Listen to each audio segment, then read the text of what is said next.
নির্বাচন ঘিরে আন্তর্জাতিক মহলের দৃষ্টি এখন বাংলাদেশের দিকে। এমন প্রেক্ষাপটে যুক্তরাষ্ট্র আবারও স্পষ্ট করল তাদের অবস্থান। আসন্ন জাতীয় সংসদ নির্বাচন নিয়ে আগ্রহ ও প্রত্যাশার কথা জানিয়ে যুক্তরাষ্ট্রের রাষ্ট্রদূত ব্রেন্ট ক্রিসেন্টসেন বলেছেন, বাংলাদেশে অনুষ্ঠিত নির্বাচনে যুক্তরাষ্ট্র কোনো পক্ষ নেবে না। জনগণ যাকে নির্বাচিত করবে তার সঙ্গেই কাজ করবে ওয়াশিংটন। কি বুকে বাংলাদেশ আর হাতে বিদেশি? এই যে হোয়াইট প্লাস প্রো সেনসিটিভ স্কয়ারের। বুধবার আগারগাঁওয়ে নির্বাচন ভবনে প্রধান নির্বাচন কমিশনার এএমএম নাসিরউদ্দিনের সঙ্গে সাক্ষাৎ শেষে সাংবাদিকদের কাছে এসব কথা বলেন তিনি আরও জানান, সাম্প্রতিক প্রধান উপদেষ্টার সঙ্গে সাক্ষাতে নির্বাচনের দিনটিকে উৎসবমুখর করার প্রত্যাশার কথা শুনেছেন।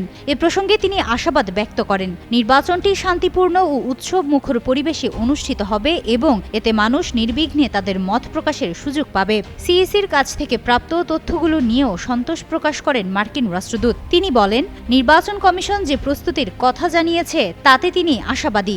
সবার মতো তিনিও 12 ফেব্রুয়ারির নির্বাচনী ফলাফলের অপেক্ষায় আছেন বলে মন্তব্য করেন ব্রেন্ট ক্রিসেন্টসেন।